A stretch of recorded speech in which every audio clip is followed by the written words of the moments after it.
বৰক্ষেত্ৰৰ জয়সাগৰ লাউথাৰীত ভয়াৱহ পথ দুৰ্ঘটনা। হোলীৰ আনন্দ উল্লাসৰ মাজতে জয়সাগৰ লাউথাৰীত ভয়াৱহ দুৰ্ঘটনা। AS01FY0449 নম্বৰৰ খুন্দিয়ে এখন ই ৰিক্সাক। দুৰ্ঘটনাটোৰ ফলত দুচকীয়া বাহনখনৰ দুয়োজন আৰোহীৰ এজন গুৰুতৰভাৱে আঘাতপ্ৰাপ্ত হোৱাৰ বিপৰীতে আনজন সামান্য আঘাতপ্ৰাপ্ত হয়। উল্লেখ্য যে আজি হোলী উপলক্ষে জয়সাগৰ গাঁৱৰ শ্ৰী শ্ৰী কলীয়া ঠাকুৰ গোসাঁইক প্ৰতিঘৰ লোকৰ মাজলৈ লৈ যোৱাৰ অৰ্থাৎ গোসাঁই ঘূৰোৱা পৰ্ব চলি থকাৰ মাজতে সংঘটিত হয় দুৰ্ঘটনাটো। আজিজুৰ চৌধুৰী নামৰ দুইগৰাকী বাইক আৰোহীয়ে নলবাৰী দিশৰ পৰা তীব্ৰ বেগত মোকালমোৱালৈ আহি থকা অৱস্থাতে যাত্ৰীবিহীন এই ৰিক্সাখনত খুন্দা মৰাৰ ফলতে দুৰ্ঘটনাটো সংঘটিত হয়। উল্লেখ্য যে মোকালমোৱাৰ পৰা জাগাৰা বনগাঁও হৈ নলবাৰীলৈ যোৱা অসম মালাৰ অধীনৰ নিৰ্মাণৰত পথটোত তীব্ৰবেগী বাহনে পূৰ্বেও বহুকেইটা পথ দুৰ্ঘটনা সংঘটিত কৰিছে।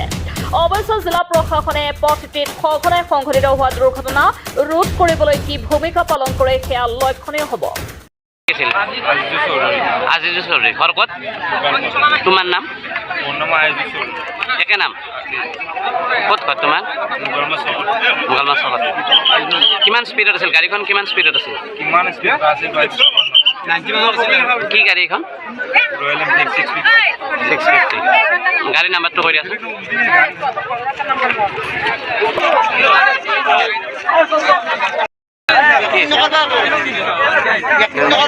ক'ৰ পৰা আহি আছিলে তোমালোকে? কোৱাচোন।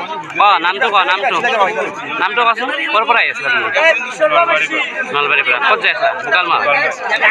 কি গাড়ী এখন? কোনে চলাইছিল গাড়ীখন? লগৰ ল'ৰাই চলাইছিল। তুমি আছিলা? কিমান স্পীডত আছিল গাড়ীখন? ক'ত কাক খুন্দি আছে তোমালোকে?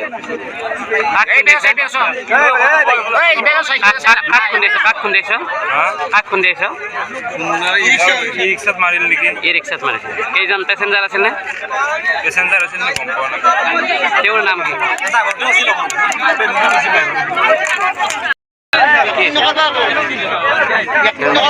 ক'ৰ পৰা আহি আছিলে তোমালোকে? কোৱাচোন। নামটো কোৱা, নামটো কোৱাচোন। ক'ৰ পৰা আহি আছিলা তুমি? নলবাৰীৰ পৰা। ক'ত যাই আছিলা? মুকালমা। কি গাড়ী এখন? কোনে চলাইছিল গাড়ীখন? লগৰ ল'ৰাই চলাইছিল। তুমি আছিলা?